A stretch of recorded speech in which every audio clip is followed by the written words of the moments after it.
Buenas tardes, ¿cómo están? Muchas gracias por la invitación. A ver, voy a compartir la pantalla con las diapositivas.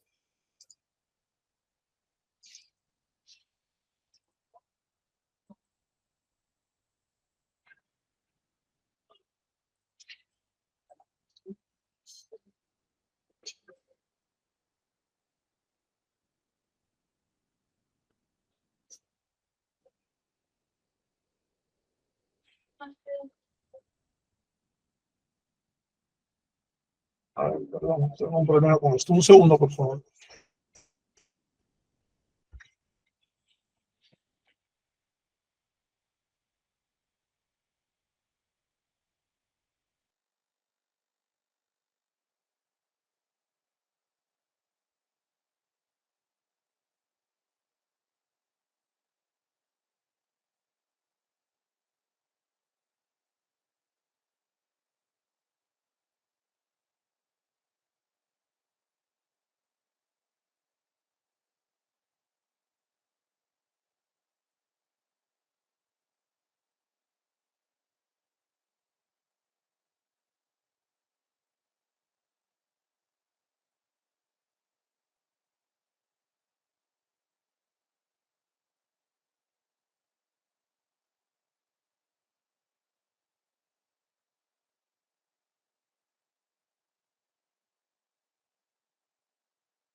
Ya, creo que ahora sí pueden verlo. ¿Me confirman si están mirando la pantalla? Sí, arquitecto, sí podemos ver. Ok, gracias. Entonces comenzamos. Bueno, vamos a hablar un poco sobre qué cosa es el patrimonio cultural de la nación, entendiéndose como bienes inmuebles, porque el patrimonio cultural de la nación está compuesto por bienes inmateriales y bienes materiales, está compuesto también por bienes arqueológicos, en fin, es bastante amplia, digamos, la definición, pero entiendo que para efectos del curso lo que necesitamos es conversar sobre el patrimonio arquitectónico, que son los bienes, les llamamos bienes histórico-inmuebles, son los patrimonios arquitectónicos, el patrimonio arquitectónico de la nación. Así que sobre eso es que vamos a conversar. Voy a dar algunas explicaciones sobre qué cosa es patrimonio monumental de la nación, en qué está clasificado, algunas características sobre su protección y la relación que esto tiene con la inversión privada.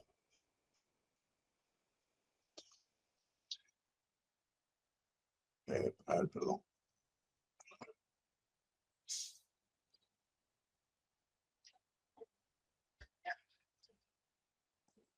Ok.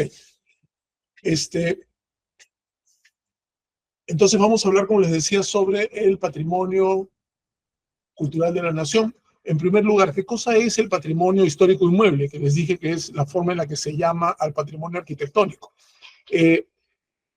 Está constituido el patrimonio histórico inmueble por aquellos edificios que presentan valores arquitectónicos, históricos, artísticos, sociales, culturales, tecnológicos, que han sido identificados, que datan desde la época del inicio de la colonia y el virreinato. Estamos hablando de 1532 hacia adelante. O sea, es decir, pertenece a los periodos del virreinato, la república e incluso contemporáneos. Entonces, cualquier inmueble que tiene características especiales, artísticas, arquitectónicas, las que he nombrado, es evaluado por el Ministerio de Cultura, y si se determina que son características únicas, que son dignas de ser conservadas, el Ministerio lo declara Patrimonio Cultural de la Nación. La importancia del patrimonio histórico inmueble es que constituye finalmente un testimonio de lo que como sociedad, como cultura, somos capaces de producir, y que debe ser preservado este testimonio para ser transmitido a las próximas generaciones. Y esto de alguna manera sirve como, digamos, motivación para seguir desarrollando cosas excepcionales en nuestro producir cotidiano, y por supuesto permite cohesionar y construir una identidad colectiva en torno a los logros que como sociedad hemos sido capaces de encontrar. Este patrimonio histórico inmueble se encuentra clasificado en diversas tipologías. Voy a empezar a hablar desde la más amplia, que es la ciudad, hasta la más pequeña, que es el objeto arquitectónico en sí mismo. Entonces, lo primero que tenemos que puede ser declarado patrimonio de la nación son las zonas monumentales.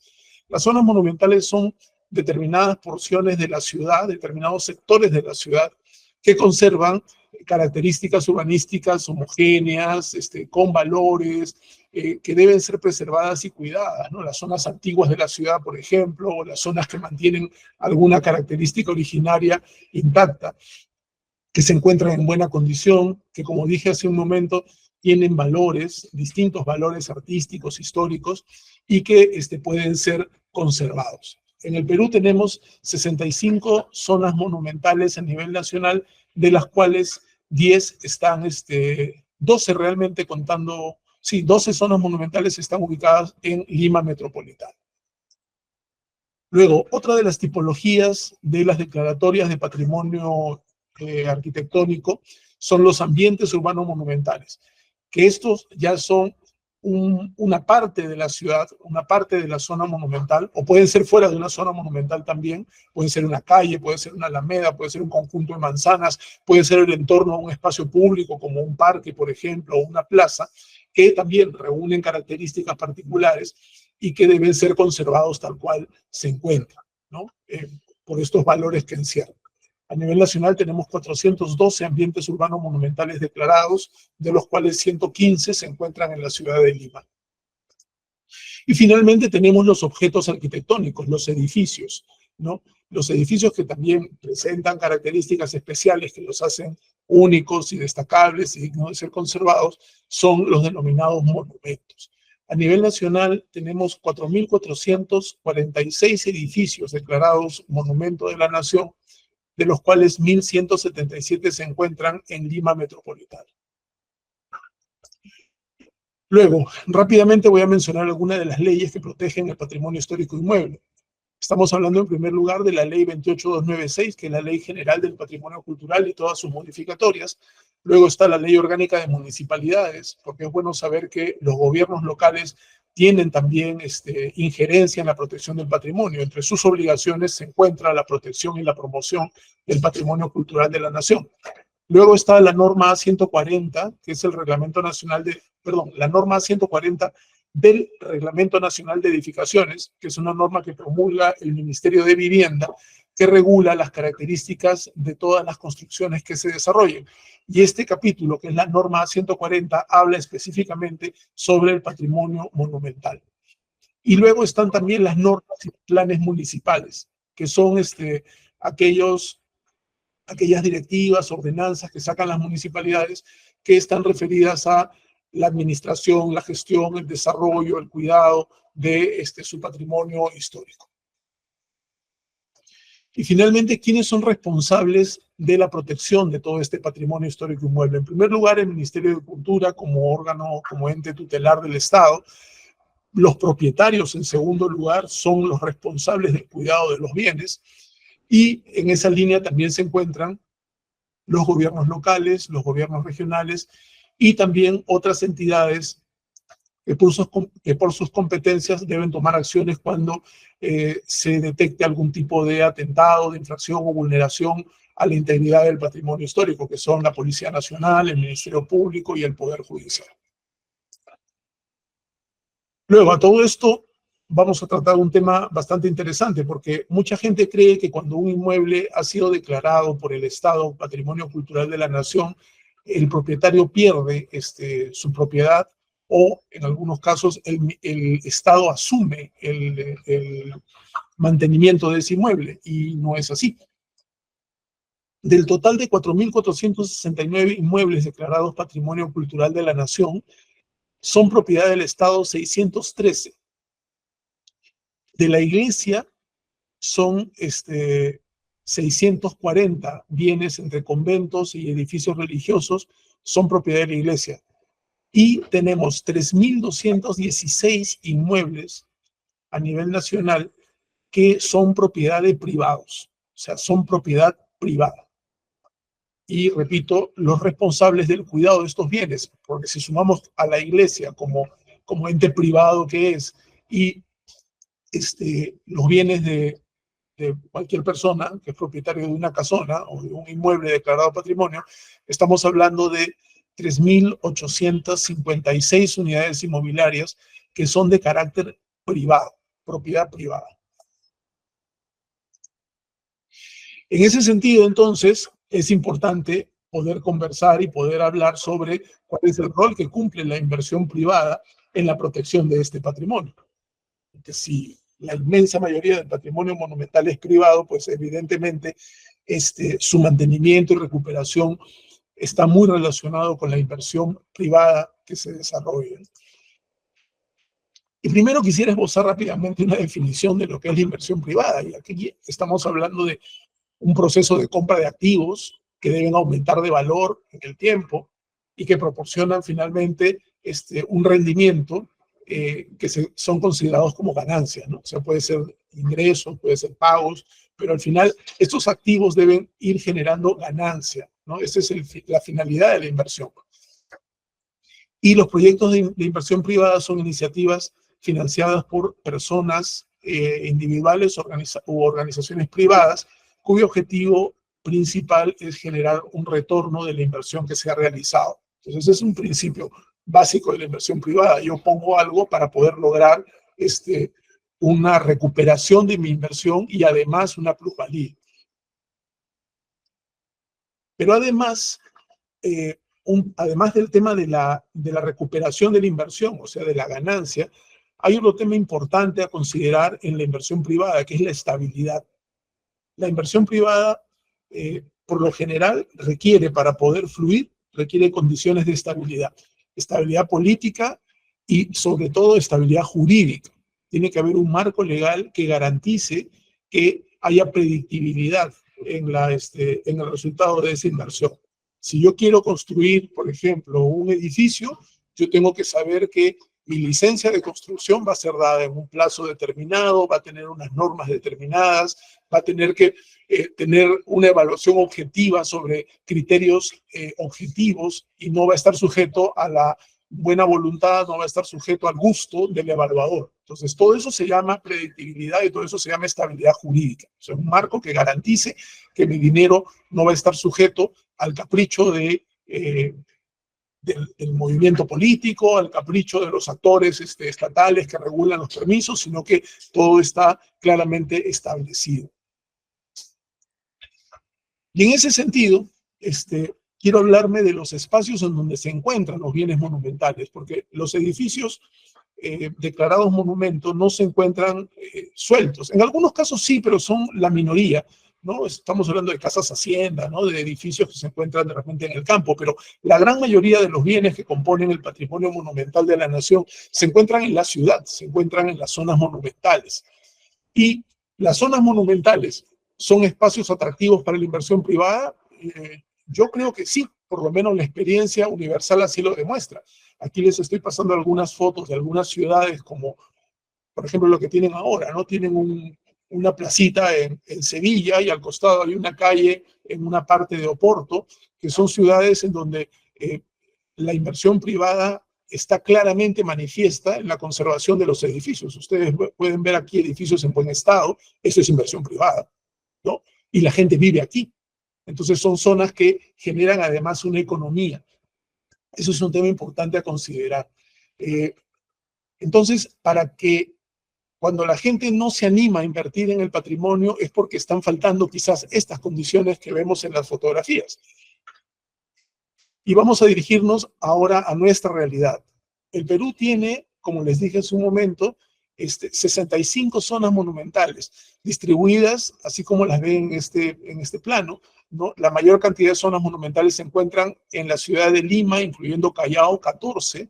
Luego tenemos Cusco, que tiene Cusco, que tiene 11 zonas monumentales, Ayacucho, Arequipa, Trujillo, son las que tienen más, y de ahí hay otros departamentos que tienen de 4, 2, 1, ¿no? Está Loreto, Piura, Lambayeque, en fin, están ubicadas en diferentes partes del país, y en estos espacios que son, digamos, las partes antiguas de la ciudad, las zonas monumentales en muchos casos están conformadas por los centros históricos de las ciudades, se encuentran la mayoría del patrimonio monumental.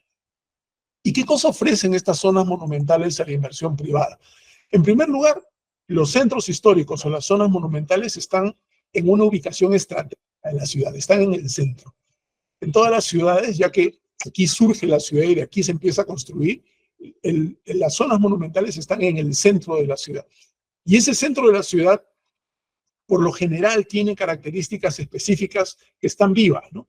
Por ejemplo, hay una gran atracción de personas, la mayoría de actividades culturales, digamos, tradicionales que mueven la vida social de las personas se dan en las zonas centrales de la ciudad, ¿no? La procesión del Señor de los Milagros es un ejemplo, la fiesta de la Virgen de la Candelaria en Puno, la misma hasta en el interior del país, ¿no? La fiesta de la Virgen de la Puerta de Otusco se da en el centro de la ciudad. Entonces, los centros de la ciudad son centros muy atractores de personas por las diferentes actividades que allí se dan y generan, entre otras cosas, una intensa actividad comercial. Todo esto que les estoy diciendo es un atractivo para la inversión privada, por supuesto que sí, porque donde hay gente que además va a consumir, evidentemente es interesante invertir recursos. Pero el problema es que nuestras zonas monumentales tienen un defecto y es la falta de planificación. Si una ciudad no tiene claro cómo va a producirse su desarrollo, esta ciudad es como un pequeño barquito a la deriva, porque está sujeto al movimiento de una serie de variables y las cosas pueden salir bien, pero por lo general salen mal. Entonces, la planificación urbana es una herramienta muy importante que determina cuál es la ruta y cuáles son las herramientas a las cuales se tiene que acudir para lograr el desarrollo de la ciudad. Más aún cuando se trata de patrimonio histórico, porque que una ciudad normal crezca tiene sus variables, pero cuando se trata de conservar patrimonio histórico, en donde ya las construcciones en algunos casos deben ser restauradas o deben ser puestas en valor con procedimientos específicos, entonces necesitamos una visión ya especial y particular. Entonces, con mayor razón, para el desarrollo de una zona monumental se requiere de planes de gestión y de planes de desarrollo. Perdón. Y en ese sentido, de las 65 zonas monumentales que se encuentran a nivel nacional, solo 5 tienen planes de desarrollo vigentes. Estamos hablando de la zona monumental de Lima, de Cusco, de Arequipa, de Trujillo y Cajamarca. El resto de las zonas monumentales, o sea, 60, no tienen planes de desarrollo. Y eso hace que las oportunidades que se puedan encontrar en ellas están a la deriva. Están a la deriva. Y por lo tanto, la inversión en esas zonas no es muy atractiva. Porque si bien es cierto hay gente, si bien es cierto hay oportunidades, no tenemos un marco legal claro, porque no sabemos cuándo va a retornar la inversión, no sabemos si es que mi inversión está orientada a crecer o no, si está sujeto de repente a, no sé, de repente cierran el aeropuerto y se cortan los vuelos y ya no hay turistas, por lo tanto, mi inversión está en el aire. Entonces, hay las variables destinadas al crecimiento de las ciudades tienen que estar planificadas. Y si no hay esa planificación, la inversión se vuelve incierta. Y eso es un gran problema que tenemos nosotros en la recuperación de nuestras zonas monumentales. Sin embargo, podemos hablar de algunos frentes para esa inversión. O sea, a pesar de todo, sí pueden haber estrategias y pueden haber mecanismos para poder buscar desarrollar la inversión en la recuperación de nuestro patrimonio monumental. Y en ese sentido, estamos hablando de un trabajo multisectorial. La recuperación de las zonas monumentales no es, si bien es cierto, el Ministerio de Cultura es el órgano tutelar, el Ministerio de Cultura no es el único que tiene un rol activo frente a la recuperación del patrimonio, porque como ustedes ven, el patrimonio está vinculado directamente al desarrollo de la ciudad, y el desarrollo de la ciudad es una competencia estrictamente municipal. En tal sentido, el desarrollo o la labor que haga el ministerio tiene que estar articulada estrechamente con la labor que tiene que cumplir las municipalidades. Entonces, para poder promover la inversión en los centros históricos, en las zonas monumentales, necesitamos desarrollar un trabajo multisectorial. Apostar porque haya sostenibilidad en los centros históricos, porque haya sostenibilidad en el mantenimiento del patrimonio. O sea, el patrimonio tiene que estar dedicado a un fin que genere recursos y que genere utilidad. Si no es así, va a tener que estar subsidiado y no podemos subsidiar 6.000 monumentos. Eso es una realidad. Lo siguiente que se necesita para recuperar las zonas monumentales y recuperar el patrimonio es recuperar las condiciones de habitabilidad de nuestras zonas monumentales, que en muchos casos se han perdido. Y puedo citar como ejemplos muy, muy latentes la zona de Barrios Altos en el centro histórico de Lima, o, por ejemplo, la zona monumental del Rímac, que son zonas que presentan índices muy grandes de degradación urbana, de vulnerabilidad, de problemas sociales. El Callao es otra zona monumental, por ejemplo, que tiene problemas de ese tipo. Entonces, si se recuperan las condiciones de habitabilidad, si la gente puede vivir ahí en condiciones mucho mejores, evidentemente la inversión va a empezar a fluir. Entonces, necesitamos, como digo, realizar un trabajo multisectorial para la recuperación de nuestro patrimonio. Quiero mencionar rápidamente algunos mecanismos, algunas acciones que viene desarrollando el Ministerio de Cultura, justamente en poder abrir un poco las posibilidades de recuperación de nuestro patrimonio. O sea, primero, el año pasado, en el mes de junio, salió la última modificatoria de la ley 28296, que es la Ley General del Patrimonio, con la ley 31770, que, entre otras cosas, está permitiendo la simplificación de una serie de procesos administrativos que son importantes para poder atraer la inversión. Por ejemplo, para poder tener una licencia de funcionamiento en un local, en un centro histórico, en una zona monumental, se requieren 2 permisos. Uno previo del Ministerio de Cultura, para luego el usuario tiene con ese permiso previo dirigirse a las municipalidades locales para pedir su licencia. O sea, hay un doble trámite para un solo objetivo. Entonces, con la intención de simplificar eso, se están delegando funciones a los gobiernos locales a fin de que sea más atractivo, digamos, invertir en los centros históricos. Como esos hay varios trámites que también se han ido simplificando. Luego tenemos la promoción de la planificación urbana, la delegación de funciones, como les digo, la promoción de la vivienda de interés social y la posibilidad de dar facilidades a los trabajos de emergencia que se requieren realizar para la intervención de inmuebles que se encuentran digamos, en riesgo, ¿no? Luego, estamos en el proceso de actualizar algunas normas específicas, estamos dictando manuales de conservación y un marco normativo para la recuperación de bienes que permita, como digo, simplificar y evaluar en las condiciones técnicas con mayor objetividad las intervenciones que requieren de permiso, ¿no? O sea, las licencias de construcción, las licencias de rehabilitación, las licencias de mantenimiento de inmuebles declarados patrimonio. Luego, algunas acciones estratégicas que se tienen que desarrollar. Los gobiernos locales tienen que jugar un rol importante en esto, y un primer tema para ellos es promover el uso de los espacios públicos. Los espacios públicos bien cuidados, limpios, con actividades que involucren a la población, son espacios seguros. Por lo tanto, son espacios que empiezan a ser atractivos para recibir inversión. Y ejemplos de eso los podemos ver, por ejemplo, Girón de la Unión es un espacio bien mantenido, es un espacio que tiene bastantes locales comerciales, pero si uno pasea por Barrios Altos puede encontrar un montón de calles que no tienen las mismas características, y los dos son espacios públicos. Entonces ahí podemos ver cuál es la diferencia entre un espacio que recibe atención municipal y otro que no la recibe. Entonces ahí es un tema de intervención de gobiernos locales que no requiere una inversión extraordinaria, porque finalmente el mantenimiento, el cuidado, la seguridad es parte de las funciones municipales, pero que sí ayuda muchísimo en empezar a concentrar focos de atención para la recuperación de las zonas monumentales y por ende del patrimonio. Luego, es importante poder enfocar la inversión, porque estamos hablando de un universo bastante grande de patrimonio que no puede recuperarse todo al mismo tiempo. Entonces hay que tener algunas miradas estratégicas. Y un primer tema a identificar es lo siguiente, y para esto quiero contarles rápidamente, con esto ya voy terminando la exposición, quiero contarles un caso, digamos, particular que se ha dado en el centro de Lima. Supongo que todos conocen la Casona de San Marcos, que es la sede donde se funda la Universidad Mayor de San Marcos. Hace algunos años la Cooperación Española invirtió varios millones de soles en la recuperación de esta casona. El inmueble está realmente muy bonito, en muy buenas condiciones. Ustedes pueden ver las imágenes acá. Demanda bastante dinero en su mantenimiento permanente para que se conserve como ustedes lo ven.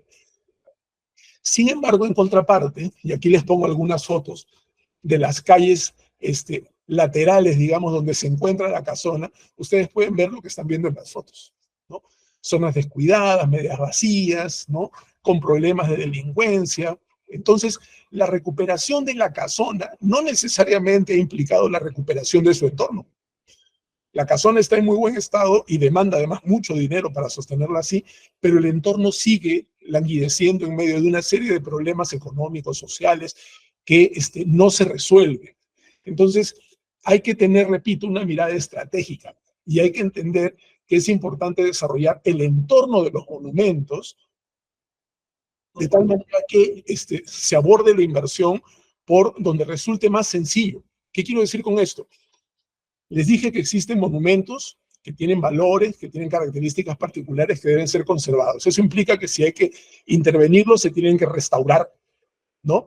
Y la restauración es una práctica que exige una mano de obra calificada, una mirada técnica bastante calificada, y todo eso es costo. Entonces, la restauración de un inmueble implica costos bastante elevados en comparación con la intervención en un inmueble que no tiene características monumentales. O sea, en otras palabras, es más barato invertir en un inmueble que no es monumento que invertir en la recuperación de un monumento. Eso es una realidad. Entonces, si queremos desarrollar las zonas monumentales y hacer atractivos los monumentos, ¿qué es más fácil? Empezar por invertir en los inmuebles que no son monumentos. Si ustedes ven esta foto del barrio Montserrat de Lima, van a ver que esto está en el centro histórico de Lima, está en la zona patrimonio de la humanidad, pero Aquí no ven ningún monumento. En esta foto no hay ningún monumento. Entonces, la inversión en estos inmuebles es comparativamente mucho más barata que intervenir en un monumento. Y aquí debería concentrarse la mirada para promover la inversión privada, en la recuperación de estos bienes que no demandan, como digo, una intervención técnica especializada. Y en ese sentido quiero ponerles, ya para ir terminando, una mirada de por dónde se puede abrir el frente para la inversión, en este caso inmobiliaria, ¿no? En el centro histórico, en los centros históricos. En Lima tenemos 7.000 inmuebles en el centro histórico de Lima, de los cuales hay 600 que son patrimonio. Es decir, hay 6.400 inmuebles que no son monumento. El 92% de los inmuebles en el centro de Lima no son monumentos. Y salvo las restricciones de altura y el cumplimiento de una serie de normas, pueden ser intervenidos de una manera, digamos, una manera normal, si se quiere, dentro de términos de construcciones. O sea, la construcción no tiene nada extraordinario, ¿no? No es la restauración lo que se quiere acá, sino pueden ser sujetos de una obra nueva, de una restauración, sin tener mayores consideraciones, repito, que las normativas, ¿no? La altura se tiene que controlar, la imagen de la fachada se tiene que controlar, pero fuera de eso se pueden hacer construcciones sin ninguna otra restricción al interior del inmueble. Otro ejemplo, Barranco, igual.